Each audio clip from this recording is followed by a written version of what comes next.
Assalamualaikum warahmatullahi wabarakatuh.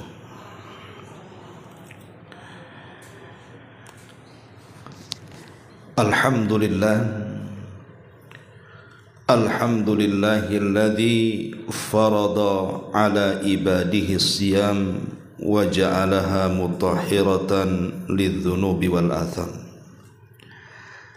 Asyhadu an la ilaha illallah wahdahu rabbi la syarika lah wa asyhadu anna Muhammadan abduhu wa rasuluhu alladzi la nabiyya ba'dah, amma ba'du. Ibu-ibu yang dimuliakan Allah Subhanahu wa taala, alhamdulillah di pagi hari ini kita masih bisa dipertemukan Allah Subhanahu wa taala dalam kajian duha, dan kita masih melanjutkan kajian Kitabul Jami'. Dan pagi ini kita akan membahas hadis ke-6, hadis dari Mahmud ibn Labid radhiyallahu an, di mana Nabi sallallahu alaihi wasallam bersabda, "Inna akhwafa ma akhafu 'alaikumus syirkul asghar, ar-riya'u." Sungguh yang paling ku takutkan atas kalian, kata Nabi, adalah syirik kecil, yaitu riya. Ma'asyiral muslimat yang dimuliakan Allah Subhanahu wa taala,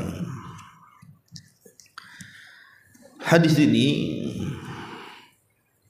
menjelaskan kepada kita tentang satu penyakit hati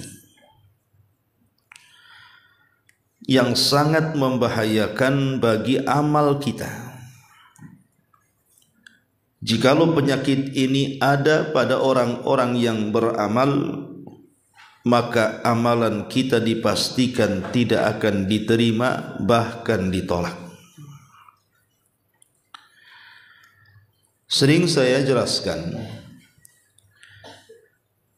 bahwa kesehatan dalam kehidupan ini sangat dihajatkan, baik sehat rohani ataupun jasmani. Sebab orang sakit itu akan terbatas aktivitasnya, gerak langkahnya itu tidak panjang. Orang sakit itu beda dengan orang sehat. Orang sehat bisa kemana saja dan bisa melakukan apa saja, tapi orang sakit berbeda. Makanya nikmat sehat itu harus kita syukuri. Kata Nabi sallallahu alaihi wasallam, "Ni'matani maghbunun fihi makatsiru minan nas, as-sihhatu wal farad." Ada dua nikmat, kata Rasul, yang selalu dilupakan manusia, maknanya tidak disyukuri. Pertama nikmat sehat, yang kedua luang waktu. Lah kalau seandainya jasmani kita sehat saja, kita bisa melakukan apa saja, maka begitu juga rohani. Kalau ruh kita itu sehat, maka semua akan menjadi bahagia di hadapannya. Tidak akan ada kesempitan dalam dadanya. Beda dengan kalau ruhnya sakit. Kalau ruhnya sakit itu, maka bawaannya itu akan stres, bingung, tidak karuan hidupnya.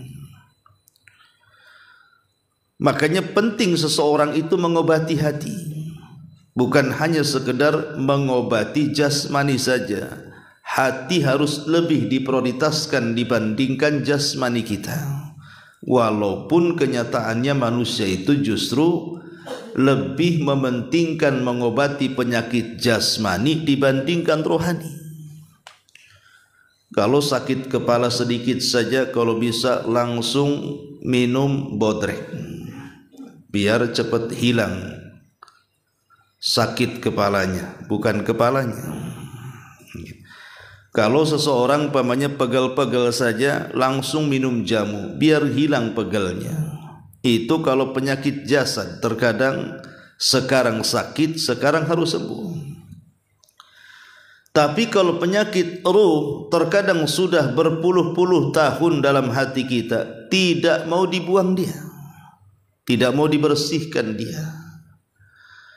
Berpuluh-puluh tahun dia punya penyakit riya dibiarkan. Berpuluh-puluh tahun dia punya penyakit sombong tidak diobati. Berpuluh-puluh tahun ada kedengkian, kebencian dalam hati itu dibiarkan berkarat dan mengurat dalam hati kita. Ini kadang-kadang kelirunya di sini.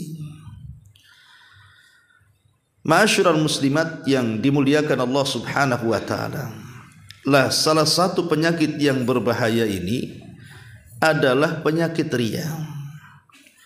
Karena penyakit hati itu bukan hanya menghancurkan dunia seseorang sampai kepada akhiratnya. Lain kalau badan yang sakit hanya dunia saja, tidak mungkin kebawa ke akhirat. Lah salah satunya riya. Ini riya, ini penyakit bahaya. Gila sanjungan.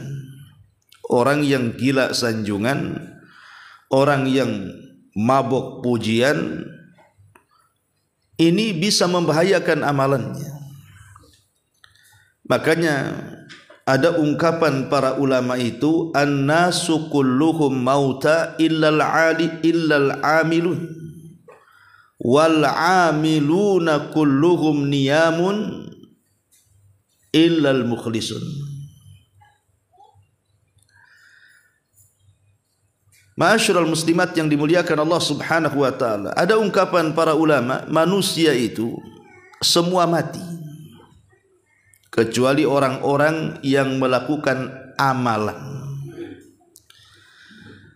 Tetapi orang-orang yang melakukan amalan itu tertidur kecuali orang-orang yang ikhlas dalam mengamalkannya. Makanya ikhlas dalam sebuah amalan itu penting, karena hanya dengan keikhlasan inilah kita bisa mencegat penyakit riya. Dalam satu hadis Nabi SAW pernah mengatakan bahwa penyakit riya itu lebih Rasul takutkan dibandingkan fitnah Dajjal. Kenapa? Bukankah fitnah Dajjal itu sangat bahaya? Bahkan tidak ada fitnah yang lebih besar sejak diciptakan Adam sampai kiamat dibandingkan melebihi Dajjal. Karena kata Nabi SAW, Dajjal itu jelas orangnya, tetapi riya itu tidak jelas orangnya. Terkadang munculnya riya itu seperti semut yang berjalan di batu licin berwarna hitam di kegelapan malam. Tahu-tahu riya saja. Terkadang ibu melihat ada semut nempel di baju. Pernah terpikir enggak bagaimana dia naiknya? Kapan dia naiknya? Siapa yang menaikkan dia? Apa dia naik sendiri? Kan kadang-kadang kita tidak terpikir loh, kok ujug-ujug ada semut aja di baju ini. Lah begitulah riya. Terkadang kita ini awalnya beramal baik, di tengah-tengah muncul pula si riya itu. Itulah yang kemudian Rasul mengkhawatirkan tentang penyakit riya ini. Ma'asyiral muslimat yang dimuliakan Allah Subhanahu wa taala. Ulama menyebutkan definisi riya itu apa? Kata para ulama, riya adalah izharul ibadati liqasdi ru'yatin nasi laha fayahmaduna sahibaha. Riya adalah menampakkan ibadah dalam maksud supaya manusia memandang dia, melihat dia, menyanjung dia, memuji dia. Jadi tujuannya adalah fayahmaduna sahibaha, supaya mendapatkan sanjungan, supaya mendapatkan pujian. Itulah riya. Lah Nabi SAW sampai mengatakan dalam hadis yang kita bahas ini, inna akhwafa ma akhafu alaikum syirkul asghar, kata Nabi. Sungguh yang paling kutakutkan atas kalian adalah syirik kecil. Kemudian Nabi SAW menyebutkan dari syirik kecil itu adalah riya. Begitu menakutkan riya bagi Nabi. Kenapa? Karena riya ini bagian daripada syirkun khafi, syirik yang terselubung. Itulah riya, syiriknya terselubung, Bu. Di hadapan orang nampaknya dia ikhlas. Kalau umpamanya solat itu khusyuk sekali, panjanglah berdirinya, panjang bacaannya, diperindah pula bacaan-bacaannya, seolah-olah di hadapan manusia itu dia sedang mantap melakukan ibadah, tapi hakikatnya dia sedang menipu Allah. Hakikatnya dia sedang merendahkan Allah, hakikatnya sedang berkhianat kepada Allah. Karena dia tidak sedang beramal kepada Allah, tapi sedang beramal kepada manusia. Umpamanya yang lain dia sedang membayar zakat ataupun sedekah, nampak ikhlasnya. Ngomong sama Pak Ustadz saya ikhlas ini sedekah, tolong jangan disebut nama saya. Tulis aja Abdullah, hamba Allah. Nampak ikhlas, berani, karena nominalnya besar, dan dia tidak mau disebut-sebut namanya. Tapi giliran kemudian tersenggol sedikit saja, dia pun mengaku bahwa itu adalah sedekah saya, itu adalah zakat saya, dan begitu seterusnya. Inilah yang kemudian oleh Rasul ditakutkan, karena memang riya ini adalah syirik yang terselubung. Nampak di hadapan manusia dia sedang beribadah, hakikatnya dia sedang riya kepada manusia. Makanya sampai para ulama menyebutkan di antara ciri-ciri orang riya itu, satu, malas beramal saat sendirian. Yang kedua, giat beramal saat dipuji manusia. Dan yang ketiga, malas apabila dicela. Jadi pertama, malas beramal saat sendirian. Maknanya kalau ramai orang, semangat dia ibadah. Kalau lagi sendirian, lemes dia ibadah. Kalau jadi imam sholat, luar biasa khusyuknya, luar biasa panjangnya, luar biasa gaya sholatnya, seolah-olah kayak tembok tidak bergerak, khusyuknya luar biasa. Itu kalau jadi imam. Tapi kalau seandainya sholat sendirian, dia menggunakan jurus kilat khusus, Bu. Inna a'tayna sama kulhu. Ya. Tapi kalau sholat rame-rame, Al-Baqarah dia baca, panjang pula ruku sujudnya. Lah ini ciri-ciri orang riya tuh, malas beramal saat sendirian, semangat di tengah-tengah orang. Yang kedua, dia tambah tuh amalannya apabila dapat pujian. Dia kencengi itu ibadahnya, dia perbagusi itu ibadahnya karena ada pujian. Dia tambah sedekahnya, kemarin 500 sekarang 1000, kemarin 1000 sekarang 1.000.000, dan begitu seterusnya. Tapi kalau dapat ejekan, makin malas dia ibadahnya. Lah itulah orang riya. Terkadang orang riya ini seolah-olah hilang kepercayaan dirinya. Sebab kalau tidak ada yang memuji, dia malas. Kalau ada yang memuji, dia semangat. Itu kan orang yang punya penyakit dalam hatinya, kurang pede namanya ya. Atau gila sanjungan. Kalau disanjung dia beramal, tapi kalau tidak disanjung tidak beramal. Kemudian terkadang orang riya juga ingin menunjukkan kelebihan, seolah-olah dia lebih daripada yang lainnya, seolah-olah dia lebih hebat dibandingkan yang lainnya, seolah-olah status sosialnya lebih mantap dibandingkan yang lainnya. Padahal orang ini sedang tidak beribadah kepada Allah. Makanya wajar nanti pada hari kiamat orang-orang riya ini, Bu, itu akan dipanggil oleh Allah Subhanahu wa ta'ala dengan 4 panggilan. Orang yang riya di dunia itu di akhirat akan dipanggil dengan 4 panggilan. Pertama, ya murai, orang yang suka melihat-lihatkan amalnya kepada orang. Yang kedua, ya ghadir, orang-orang yang berkhianat. Yang ketiga, ya fajir, orang jahat, orang fajir. Yang keempat, ya khasir, orang-orang yang rugi. Inilah panggilan pada hari kiamat. Ya murai, ya ghadir, ya fajir, ya khasir. Pertama, ya murai, orang-orang yang suka melihat-lihatkan amalnya kepada manusia. Dan ini satu bentuk bagaimana Allah Subhanahu wa ta'ala menyingkap keburukan ibadah orang yang riya.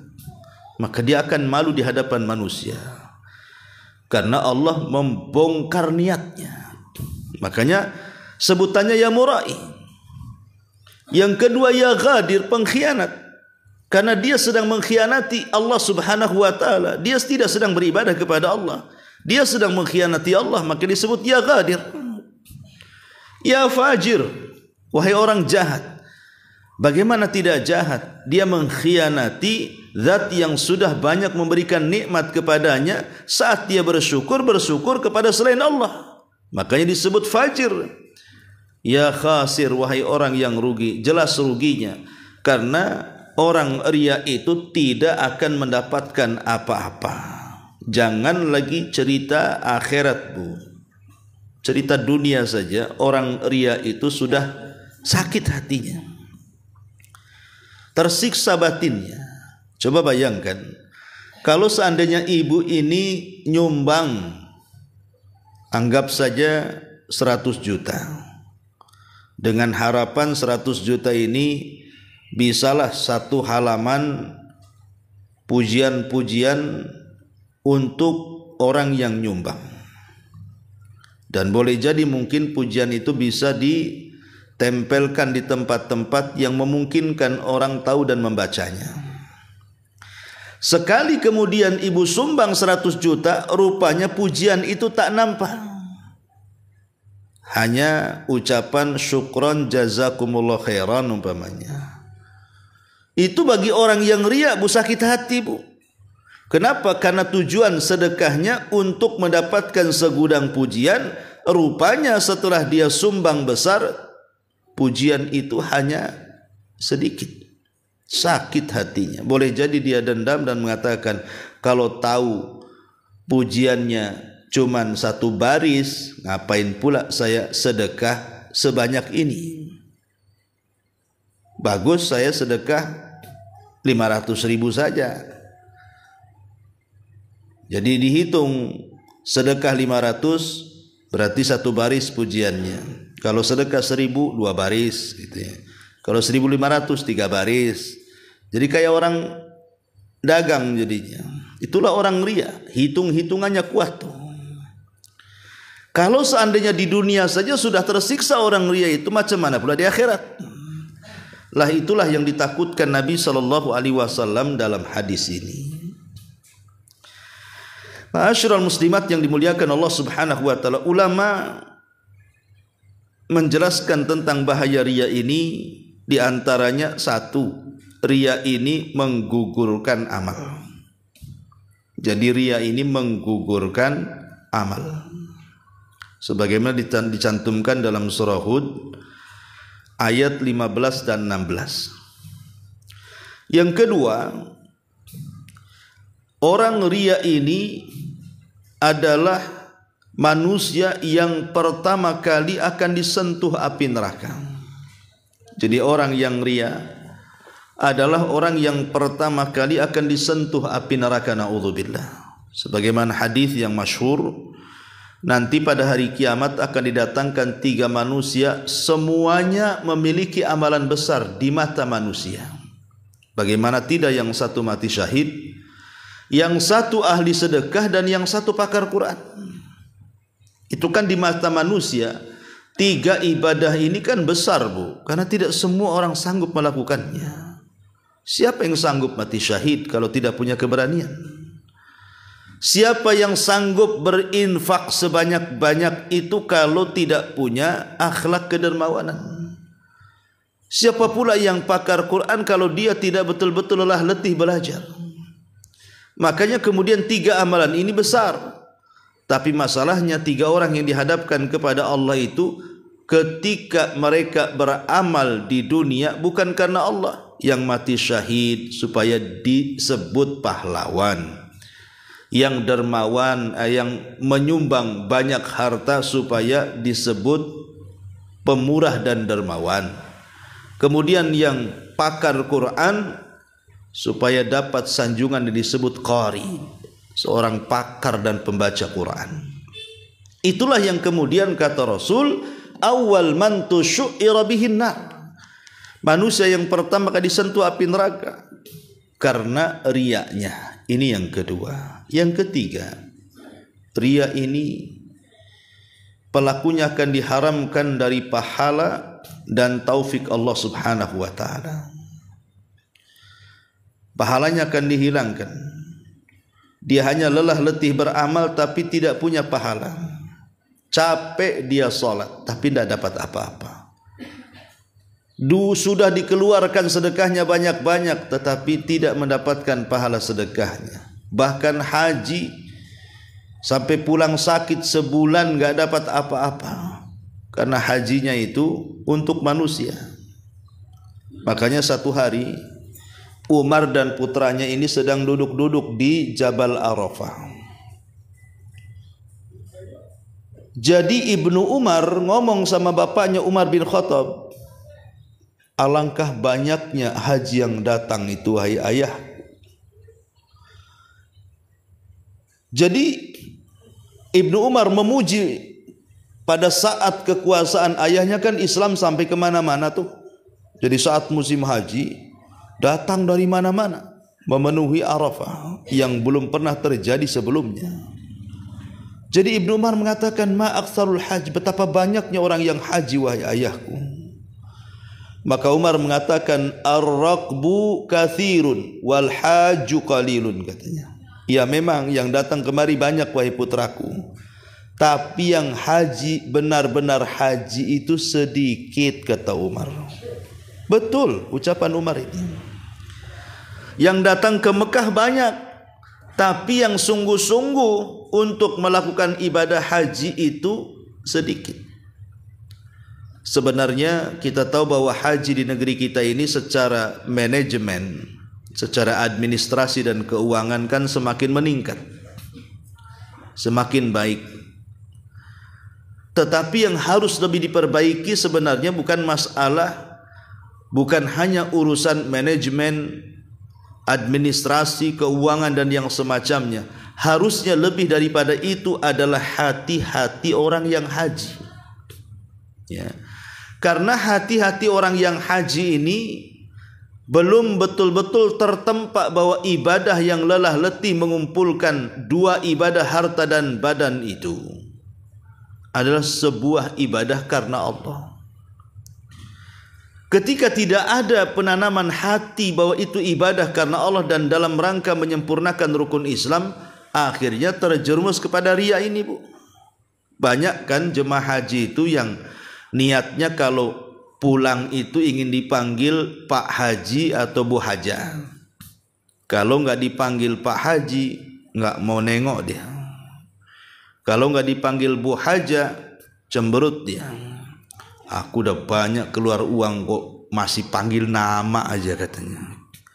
Mana titel saya? Harusnya kan hajah, apalagi saya 2 kali hajah katanya harusnya. Kadang-kadang di masyarakat masih ada kayak gitu kan. Ya, kadang-kadang penampilan, karena aku sudah haji berarti penampilanku harus lebih ngetop lagi. Ya. Kalau perlu jilbabnya berlapis-lapis kan itu, biar orang tahu ini haji ini enggak. Ya. Jadi terkadang ada orang yang kemudian niatnya ibadah itu bukan untuk itu, tapi supaya manusia memandangnya, memujinya. Lah ini kan bahaya, ya. Padahal yang ketiga, orang ria ini hilang pahalanya. Yang keempat, bahaya orang ria itu, dia akan mendapatkan ancaman yang keras. Ancaman yang keras dari Allah Subhanahu wa taala. Makanya dalam sebuah hadis Nabi mengatakan, man talabal ilma liyumari bihi sufaha aw yujariya bihi ulama aw yasrib bihi wujuhun nas ilaihi adkhalahu Allahu nara. Siapa yang mencari ilmu dalam rangka mendebat para fuqaha ataupun berusaha berhadapan dengan para ulama, atau supaya wajah-wajah manusia tertuju kepadanya, maka kata Rasul, Allah akan masukkan ia ke dalam neraka. Lihat ancaman keras bagi orang-orang yang ria. Kemudian yang keempat, bahwa ria adalah afatun min afatin yuhlik wa yufsid. Bahwa ria adalah sebuah kehancuran yang bisa merusak dan menghancurkan baik hati ataupun agama. Ria ini sampai-sampai dikatakan oleh Abdullah ibn Abbas radhiyallahu an, likulli syai'in afat, pada segala sesuatu itu ada bentuk kehancurannya. Afatul ilmi an-nisyan, kehancuran ilmu ada di lupa. Wa afatul ibadati al-kasalu, kehancuran ibadah itu ada di malas. Wa afatut tijarati al-kadhibu, kehancuran dagang itu ada di dusta. Wa afatud din ar-riyah, dan kehancuran agama itu ada di ria. Lihat kata Abdullah bin Abbas, ya. Hancurnya ilmu karena lupa, hancurnya ibadah karena malas, hancurnya berniaga karena dusta, tapi hancurnya agama karena ria. Kan bahaya, ya. Itulah ria. Kemudian yang kelima, ria ini fitnah. Fitnah yang bisa memenjarakan hati manusia, terpenjara kepada manusia. Hati manusia terpenjara dengan manusia, terikat dengan manusia, seolah-olah tidak bebas hidupnya. Makanya Rasul mengatakan salatu muhlikat, ada 3 perkara yang menghancurkan. Salah satunya i'jabul mar'i bi nafsi, orang yang bangga terhadap dirinya, ria. Ya. Jadi orang yang ria itu tidak bebas hidupnya, Bu. Tidak plong bahasa kitanya. Ada yang mengganjal, ada yang kurang. Tidak bahagia. Ini di antara bahaya ria ini.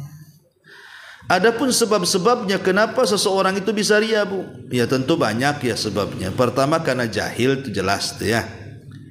Karena kejahilan. Karena dia jahil, bodoh, tidak belajar, akhirnya jatuh kepada ria. Lihat orang-orang awam itu, Bu, yang mereka jauh dari agama. Setiap mereka beramal soleh selalu dibicarakan, selalu diomongkan, selalu minta pujian. Ya, macam mana pendapatmu? Nah, padahal tidak perlu kita meminta pendapat orang. Ya. Yang kedua, di antara sebab kenapa kemudian orang bisa ria itu hubul jah, karena cinta jah, kehormatan. Dia gila hormat, itu masalahnya. Gila sanjung. Orang kalau sudah gila hormat pasti dia ria. Ya. Kemudian yang ketiga, at-tama' mimma fi aidin nas, terlalu toma, rakus terhadap apa yang ada pada manusia, sehingga akhirnya membangga-banggakan kekayaan dia. Tak rela tetangganya rumahnya tingkat, dia pun harus meningkat juga. Kalau bisa lebih tinggi walaupun 1 senti. Ya. Nampak tetangganya beli mobil, ya, nggak rela beli mobil juga. Kalau bisa catnya agak ngejreng, biar nampak gitu kan. Sebelah warna hitam, saya harus warna pink, umpamanya. Kadang-kadang ini yang membuat orang ria itu karena melihat kekayaan yang ada pada orang, tidak qanaah, tidak redha dengan pemberian Allah, muncul ria dia. Ya. Atau yang keempat, al-firar min alami dzam, lari dari sakitnya celaan manusia. Dia tidak suka dicela, itu masalahnya. Tidak terima kritikan, tidak terima saran. Orang yang susah dikritik, orang yang susah menerima saran itu cenderung ria biasanya. Kemudian yang kelima, ladzatul hamdi wassana, merasakan kelezatan pujian. Merasakan kelezatan pujian, nikmat rasanya kalau dipuji itu. Kayak orang lagi narkoba, kalau dipuji itu ngeplay gitu ya. Hidung kayak ngembang, kalau dicela hidungnya kecil kayak jarum. Jadi tidak suka dia. Jadi kalau dia dipuji itu kayaknya lezat, hidup ini kayak Allah sorga kali. Ya. Nah, ini ciri-ciri orang ria nih. Kalau dia lezat dipuji, lezat disanjung, ini bahaya. Ya. Jadi inilah 5 perkara yang kebanyakan orang itu jatuh kepada ria. Lalu bagaimana cara mengobati penyakit ria ini? Pertama, ya, kata ulama, kalau ria kita ingin sembuh, maka latihan ikhlas. Latihan ikhlas.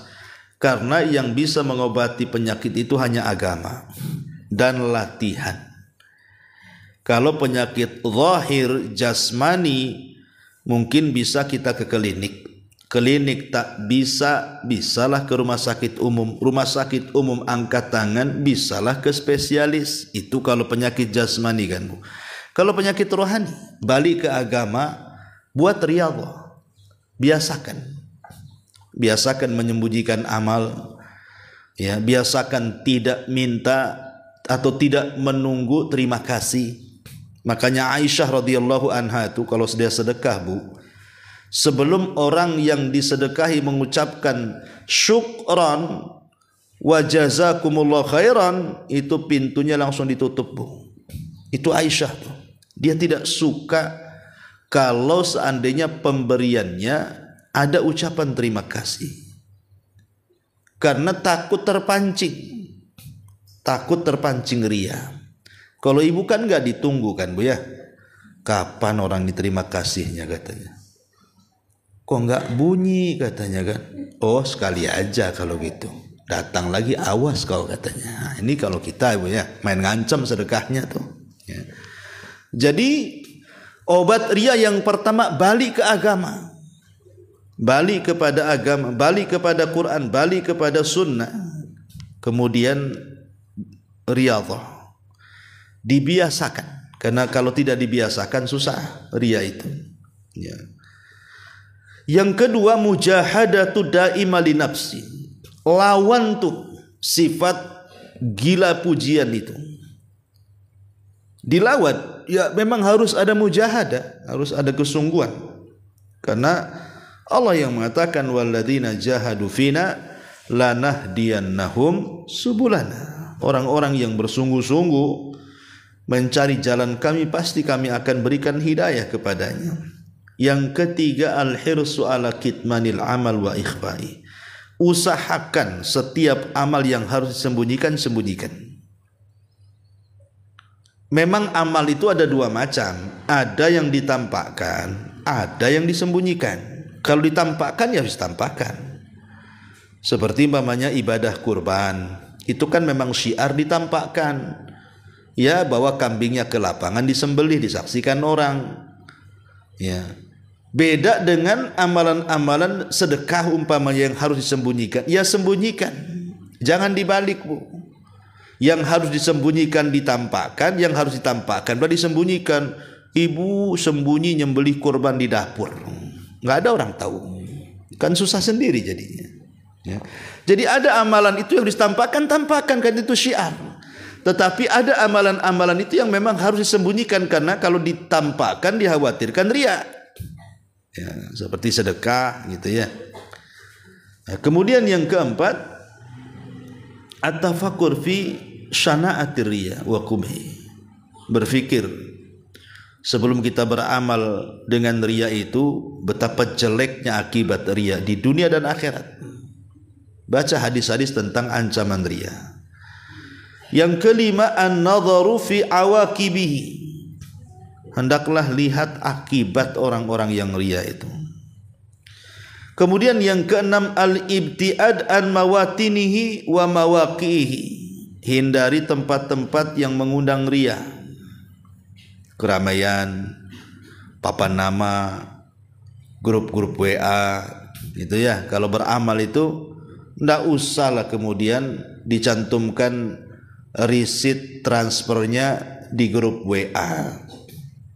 Nanti ada orang tanya maksudnya apa itu? Itu sumbangan saya ke masjid tahu. Nah, jadi kan repot, Bu ya. Menghindari perkara-perkara yang seperti itu. Karena itu akhirnya mengakibatkan orang riya jadinya. Ya. Kemudian juga yang nomor 7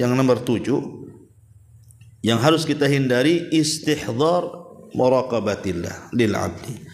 Senantiasa ditanamkan bahwa kita beramal itu dilihat Allah, bahwa kita beramal itu diawasi Allah. Ada malaikat raqib dan atid yang senantiasa mencatat dan mengawasi kita. Allah tahu apa yang kita niatkan dalam hati. Kemudian yang nomor 8, al-isti'anatu billah, minta kepada Allah pertolongan agar hati kita ini tidak mudah dibolak-balikkan. Minta kepada Allah. Sebagaimana Aisyah radhiyallahu anha, beliau mengatakan Nabi SAW selalu berdoa, Allahumma inni a'udzubika min syarri ma amiltu wa syarri ma lam a'mal. Ya Allah, aku berlindung kepadamu dari keburukan apa yang aku amalkan dan keburukan apa yang belum ku amalkan. Bahkan Abu Bakar diajarkan doa yang dianjurkan dibaca selepas salat itu supaya terhindar dari riya. Allahumma inni a'udzubika an usyrika bika wa ana alam wa a'udzubika bima la alam. Ya Allah, aku berlindung dari kesyirikan yang aku ketahui atau dari kesyirikan yang aku tidak ketahui. Lah inilah di antara pembahasan hadis tentang bahaya riya. Wallahu a'lam bishawab. Tentang lebih lanjut kita buka tanya jawab saja, silahkan kalau mau bertanya.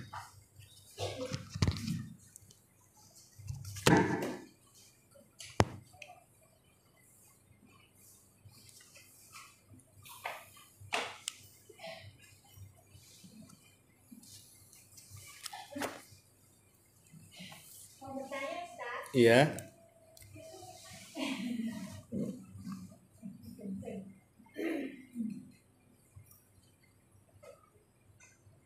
Bismillahirrahmanirrahim. Assalamualaikum warahmatullahi wabarakatuh. Waalaikumsalam. Ini tentang riya. Yang saya tanyakan itu kebiasaan orang Indonesia yang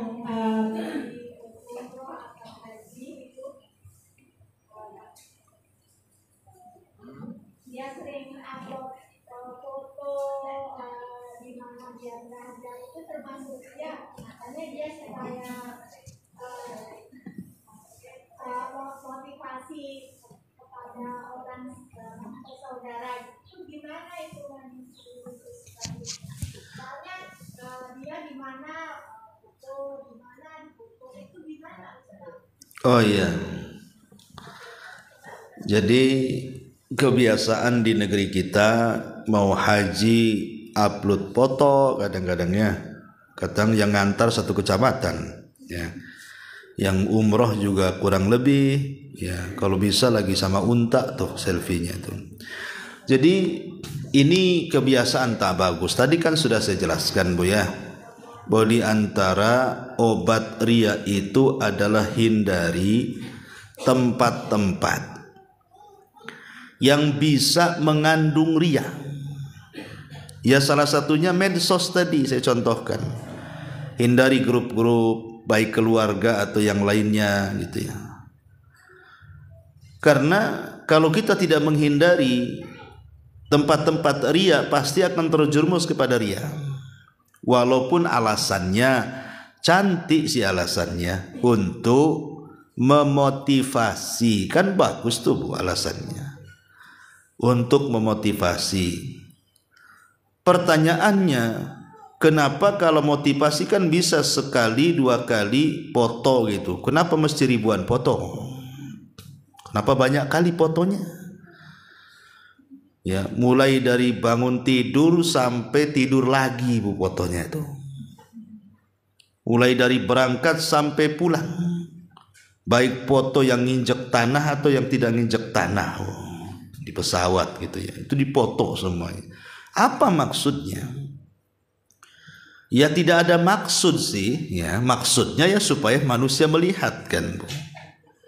Kalau motivasi tidak seperti itu.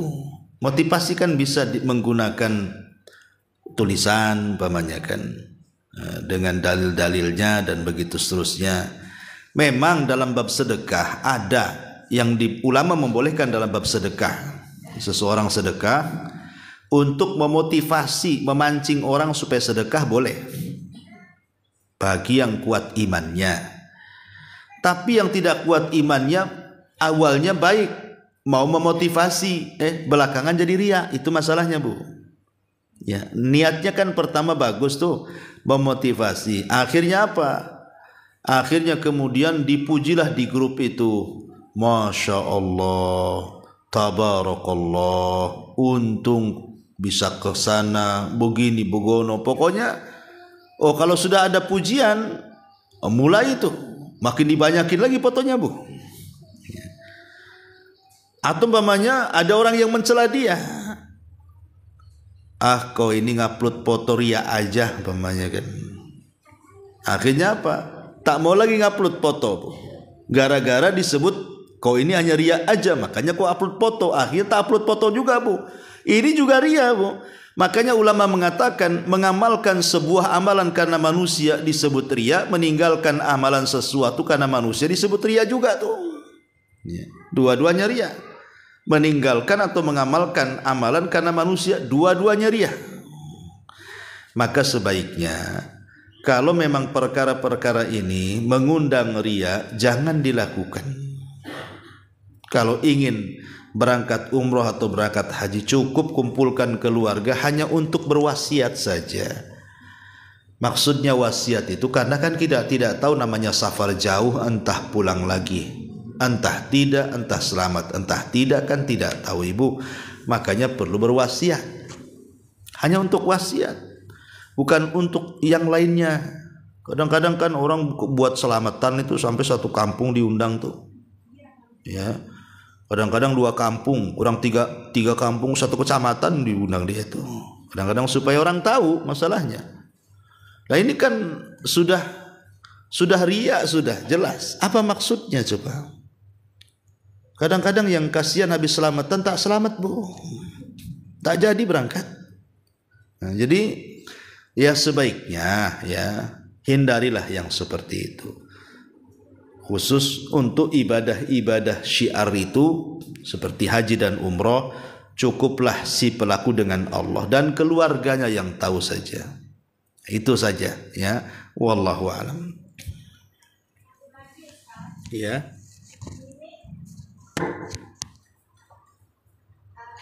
Ada seseorang itu pergi umroh, jadi dia itu minta panggilan haji gitu.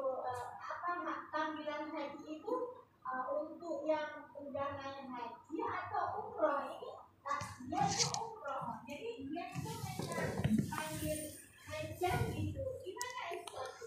Oh, dia pergi umroh, kemudian minta dipanggil Bu Hajah.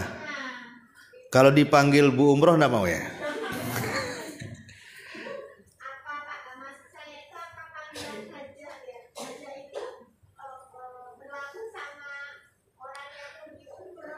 Beda Bu, ya beda. Haji dengan umroh ya jelas beda.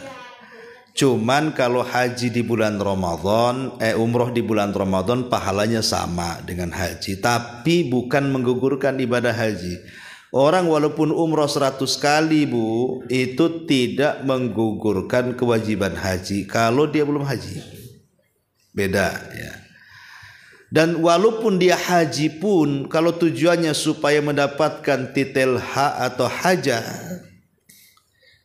maka ibadahnya percuma Bu. Ibadahnya percuma. Tapi kalau seandainya ibu berangkat ke Mekah untuk haji itu memang tidak ada kepikiran ingin dipanggil Bu Hajah, tiba-tiba orang tahu akhirnya memanggil ibu dengan hajah, itu tidak berdosa, bahkan tidak ria. Bahkan itu disebut busyrul ajil kata Rasul, kabar gembira yang disegerakan di dunia, tidak minta tapi dikasih. Itu namanya busyrul ajil, tidak masalah. Dia kan gak minta dipanggil Bu Hajah, kenapa pula dipanggil Bu Hajah? Tapi kalau ibu belum haji dipanggil Bu Hajah, ya bilang aja, memang suami saya haji tapi saya belum haji, jangan panggil Bu Hajah gitu. Ngaku ini enggak, belum haji dipanggil Bu Haji gitu kan, seneng dia. Ya kalau untuk motivasi supaya dia bisa haji ya mungkin amin, mudah-mudahan saya haji, umpamanya gitu kan enak tuh Bu ya. Ya, kalau memang dalam bentuk doa sih tidak ada masalah. Ya, terkadang ya tadi dia itu umroh, dia tidak mau dipanggil Bu Umroh, maunya Bu Haji gitu. Nah ini masalah Bu, ini penyakit hati sebenarnya orang kayak gini nih. Kayaknya rugi dia sudah mengeluarkan uang banyak kalau pulang itu hendak dielu-elukan. Nah, ini niatnya bukan karena Allah, bukan, jelas karena manusia. Makanya kalau kita lihat Bu, kualitas haji zaman dulu dengan zaman sekarang itu kan beda Bu ya.